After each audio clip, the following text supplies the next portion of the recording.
গত ২-৩ বছরে একটা শব্দ নতুন আমদানি হয়েছে বলতে পারি স্বাস্থ্য ব্যবস্থায়, তা হলো উত্তরবঙ্গ লবি। আর বলা হয় যে এই উত্তরবঙ্গ লবির পৃষ্ঠপোষক নাকি আপনি। এইটা তো এই ব্যাপারে আমার সেরকম কোনো ধারণা নেই। দিনে 2 বার ব্যবহার করো স্টপেজ ক্রিম আর নিজেকে রাখো এভারগ্রিন। কেয়াশেড আরোমা থেরাপি স্টপেজ ক্রিম আর খুঁজে পাও নতুন আমিকে। আমি শুনছি ব্যাপারটা হচ্ছে যে জিনিসটা ক্রিয়েটেড, উত্তরবঙ্গ লবিটা ক্রিয়েটেড বলতে তৈরি করা। এটা এই জিনিসটা চলছে তো একদম রিউমার ফেক রিউমার থ্রেট চলছে। না, আপনার মুখেও সেই থ্রেট কালচার। তাই তো আমার উপরে থ্রেট কালচারটা এসে গেছে।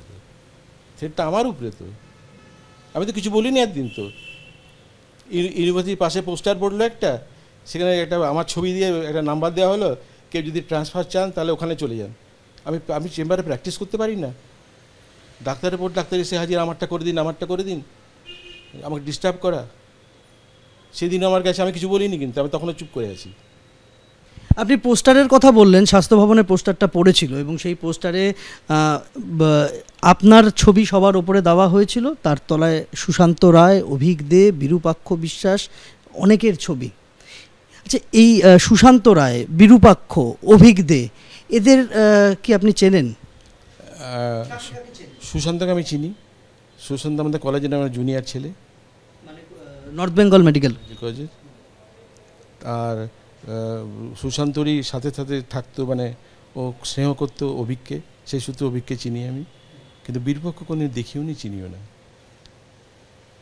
এই যে আপনাদের নামে ছবি পড়লো এবং বলা হলো যে আপনারাই হচ্ছেন এই ভয়ের পরিবেশ বা থ্রেট কালচার বা থ্রেট সিন্ডিকেট, এটা চালানোর আপনারাই হচ্ছেন মূল চক্রী। এটা তো পুরো চক্রান্ত, একটা তৈরি, এটা ইট ইজ ক্রিয়েটেড, এটা তৈরি করা হয়েছে। তো এটা আমি কী চালাবো? কারণ কিছু লোক যদি এখন আমার নাম করে ভাঙিয়ে কোথাও কিছু করে থাকে, সেটা তো আমি তো জানতে পারবো না, আমার তো জানার কোনো মানে অবকাশ নেই। সেইগুলো যদি কিছু হয়ে থাকে, সেই দোষটা তো আমার ঘাড়ে বর্তাবে, সেটা তো হতে পারে না। এই অভিক দে, বিরূপাক্ষ, সৌরভ পাল, এরাই কি করে সমস্ত সরকারি বডিতে ঠাঁই পেল? সেইগুলো ওরা সিচুয়েশনগুলো ওরা ক্রিয়েট করেছে। যেমন মেডিকেল কাউন্সিল, সেখানে ইলেকশনে হয়েছে, মেডিকেল কাউন্সিল ইলেকশন হয়েছে, ওরা ওখানে ওদের ইলেক্টেড ক্যান্ডিডেট হয়েছে। তারপরে আর কোথায় কী আছে আমার ধারণা নেই, আমি জানি না কে কোথায় কী পোস্টে আছে, আমার ধারণা নেই অত। এদের সাথে কি আপনার নিয়মিত যোগাযোগ থাকতো? নিয়মিত না, ওরা মাঝে মাঝে হয়তো আমার সাথে ফোনে কথা বলতো। সুশান্ত হয়তো মাঝে সাঝে হয়তো 1 মাস 2 মাসে কথা বলতো, আর অভিজ্ঞ হয়তো 2-1 বার কথা বলতো। আর সৌরভের সাথে আমার যোগাযোগ নেই, ফোন টোন কোনোদিন করেনি, আমি করিনি ওকে। আর বীরপক্ষে আমি চিনিও না, ফোনে কথা বলার প্রশ্ন ওঠে না। আর সন্দীপ ঘোষের সাথে যোগাযোগ?